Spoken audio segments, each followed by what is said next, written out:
실리콘밸리의 가장 어두운 구석. 첨단 기술 회사 아마야 내부에 숨겨진 미스터리한 개발 부서 데부스.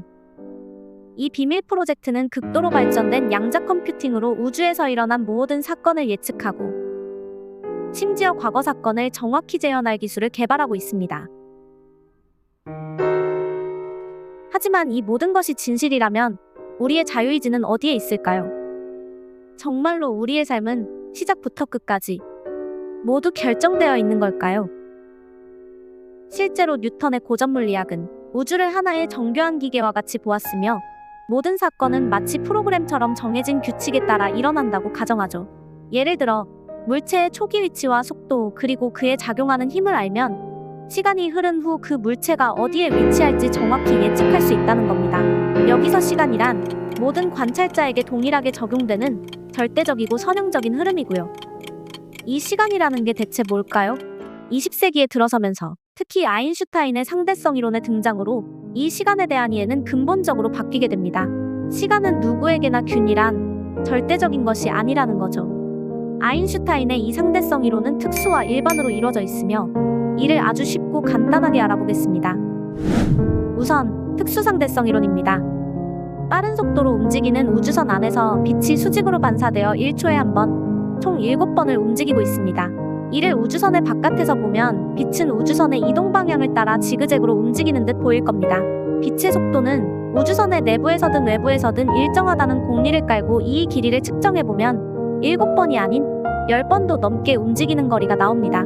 이는 시간지 연현상으로 우주선 내부에서 7초가 흐르는 동안 외부에서는 이보다 긴 시간, 예를 들어 10초 이상이 흐를 수 있다는 겁니다. 즉, 시간의 흐름이 절대적이지 않고 관찰자의 상대적 운동 상태에 따라 달라질 수 있다는 것을 보여주죠. 이번엔 일반 상대성 이론입니다. 영화 인터스텔라에서 쿠퍼와 브랜드는 블랙홀 가르강 튀하 근처의 밀러 행성에서 짧은 시간을 보낸 후 돌아옵니다. 그들이 보낸 약 3시간 동안 동료 로밀리는 23년이라는 긴 시간을 기다리며 폭삭 늙어 있었죠. 이는 일반 상대성 이론에 따라 중력의 영향을 받는 시간의 상대성을 잘 보여줍니다. 강한 중력장에서는 시간이 느리게 흐르기 때문에 밀러 행성에서의 짧은 시간이 로밀리에게는 훨씬 긴 시간으로 느껴진 거죠. 이렇듯 상대성 이론은 시간이 절대적이지 않고 관찰자의 상태, 즉 속도와 중력의 영향에 따라 상대적으로 변할 수 있다는 것을 의미하며 우리가 우주를 이해하는 방식에 근본적인 변화를 가져왔습니다. 이러한 상대성 이론의 중요한 기반을 마련한 민코프스키. 그에 따르면 시간은 공간과 함께 하나로 통합된 4차원 구조입니다. 이러한 개념은 블록우주이론으로 더 발전되어 우주의 모든 사건이 과거, 현재, 미래를 포함하여 시공간 내에서 이미 결정돼 있어 변하지 않는다고 하죠. 이는 마치 영화 필름에 비유할 수 있는데요. 영화 필름은 여러 프레임으로 구성되어 있으며 각 프레임은 영화의 한순간을 나타냅니다.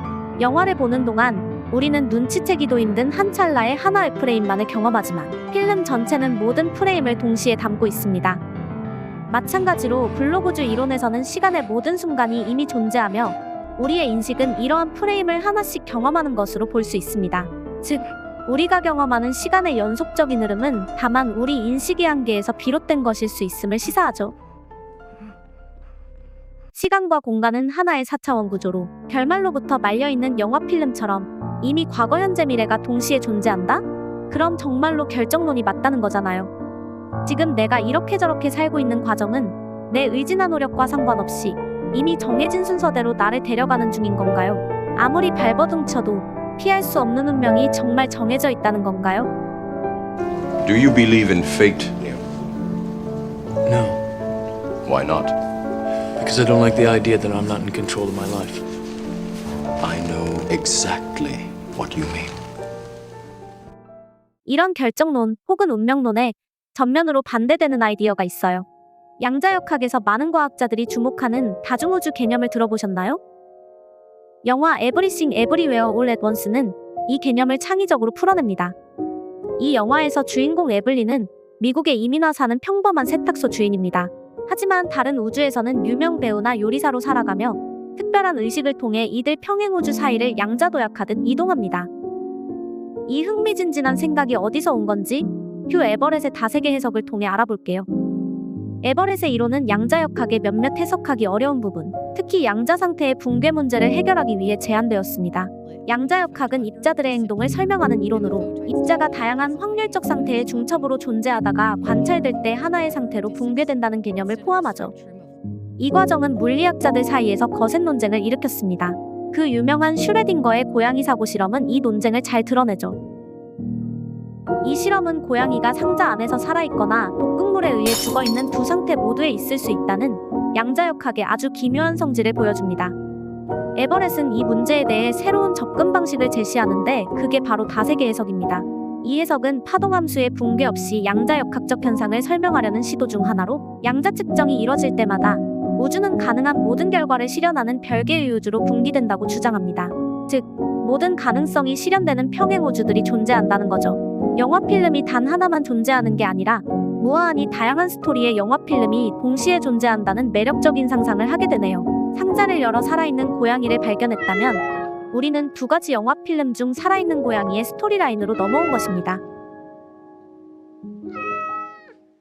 양자역학적 다중우주론과 블록우주론에서 제안하는 시간의 동시성 개념을 결합하면 우리가 경험하는 순차적인 시간의 흐름은 사실 이미 존재하는 무한한 스토리의 영화 필름들 사이를 찰나찰나 바꿔가며 상영하는 것 같다는 매우 흥미로운 생각에 이르게 됩니다.